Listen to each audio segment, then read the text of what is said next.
بسم اللہ الرحمن الرحیم۔ آج کی ویڈیو میں ایک ہومیوپیتھک دوائی جس کو کہ کیمفورا کہتے ہیں یا کیمفر بھی کہتے ہیں، اس کے متعلق بات چیت کریں گے۔ اور یہ دوائی کیا پودوں سے بنتی ہے، معدنیات سے بنتی ہے یا کس چیز سے بنتی ہے، یہ بتایا جائے گا۔ اس کے بعد یہ کہ یہ دوائی کن امراض میں کام آتی ہے، ہومیوپیتھی میں اس کا استعمال کن کن بیماریوں پہ ہوتا ہے، تو یہ ساری باتیں جو ہیں یہ ڈسکس کریں گے اس ویڈیو میں۔ تو آئیے چلتے ہیں کہ کیمفر دوائی یا کیمفورا دونوں نام ہیں اس کے۔ یہ ایک درخت ہے جس سے یہ دوائی بنتی ہے، اور اس درخت کو کیمفر ٹری بھی کہتے ہیں۔ یہ درخت چائنا اور جاپان کے اندر یہ درخت ملتا ہے، اور سینڈی ایریا جو ہوتا ہے نا، ریتلا علاقہ، وہاں پہ یہ درخت اگتا ہے۔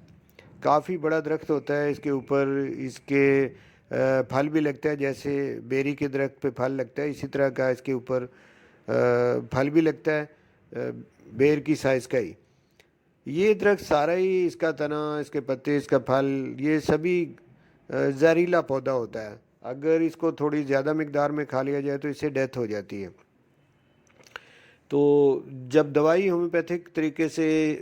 اس درخت کی بنائی جاتی ہے تو اس میں اس کے سارے پارٹس لیے جاتے ہیں، اس کا پھل بھی لیا جاتا ہے، اس کے پتے بھی لیے جاتے ہیں، تنے کا کچھ حصہ بھی لیا جاتا ہے اور جڑوں میں سے بھی۔ تو تمام حصوں کو لے کے اسے اکٹھا اسے وہ کوٹ لیا جاتا ہے اور اس کا رس نکالا جاتا ہے، پھر اس سے ہومیوپیتھک فارماکوپیا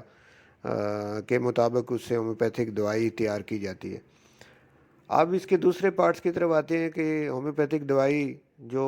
اس درخت سے بن جاتی ہے، جس کو کہ کیمفر کہتے ہیں یا کیمفورا کہتے ہیں، یہ کن کن بیماریوں میں ہمارے کام آتی ہے اور کن بیماریوں کا بڑا اچھا اس سے ٹریٹمنٹ کیا جا سکتا ہے۔ تو اس میں کون کون سی علامات پیشنٹ میں ہوں تو جب یہ دوائی سلیکٹ کی جاتی ہے، اب وہ دیکھتے ہیں۔ تو اس میں سب سے جو بڑی پہچان اس دوائی کی یہ ہے کہ اگر ہم اس دوائی کو ایک جملے میں سمجھنا چاہیں تو وہ یہ کہ جب سسٹم سارے کولیپس ہو جائیں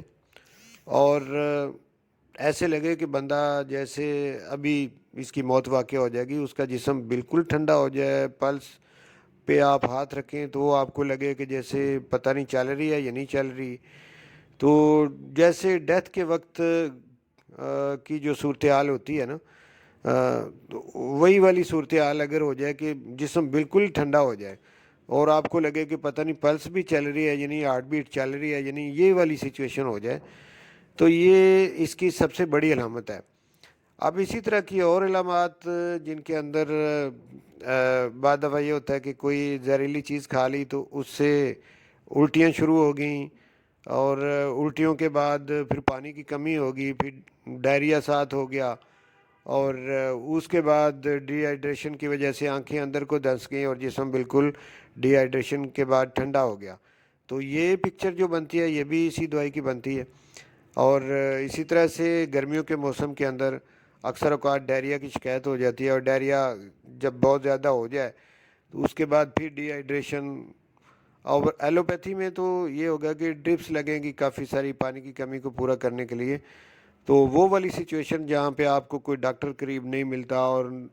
نہ ہی وہ پانی کی کمی پوری کرنے کے لیے ڈرپس لگتی ہیں،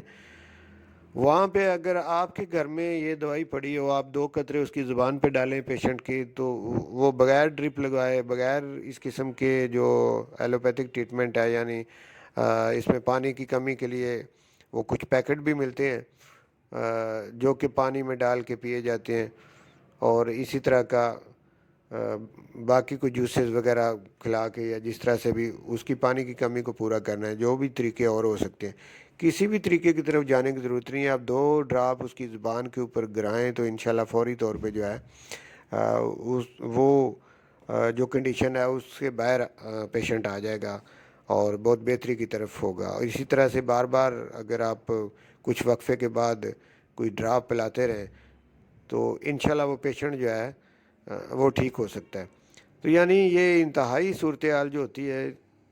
پیشنٹ کی، جس میں کہ خاص کر کے علامت کیا ہے کہ جسم بالکل ٹھنڈا ہو جائے، خون کی کمی ہو جائے، پانی کی کمی ہو جائے، تو ایسی صورتحال میں کیمفر دوائی جو ہے اس کی ضرورت پڑتی ہے۔ یہ جو کیمفر کے جو پیشنٹ ہوتے ہیں یہ سردی سے بڑے سینسیٹیو ہوتے ہیں، تھوڑی بہت سردی لگے تو یہ بیمار ہو جاتے ہیں اور ان کا نظام سارا کولیپس ہو جاتا ہے. تو یہ ان میں سینسیٹیوٹی ٹو کولڈ یہ ٹینڈنسی ان میں پائی جاتی ہے. چکر آتے ہیں ایسے مریضوں کو، نازیا وومٹنگ ہوتی ہے یعنی دل خراب ہونا، اور کنوالین یعنی جھٹکے ایسے مریضوں کو لگتے ہیں. مینیا میں بعض دفعہ پیشنٹ چلے جاتے ہیں، ڈلیریم میں چلے جاتے ہیں، اور نیند ان کی اڑ جاتی ہے یعنی ان کو انسومنیا ہو جاتا ہے، اور نروس سسٹم جو ہے اس پہ اثر ہوتا ہے اس دوائی کا.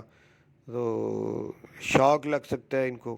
شاک کے بعد کی جو صورتحال ہے ان کی علامات جو ہیں اسی طرح کی، یعنی شاک لگے کسی قسم کی بیڈ نیوز کی وجہ سے تو ڈائریا ہو جائے، اور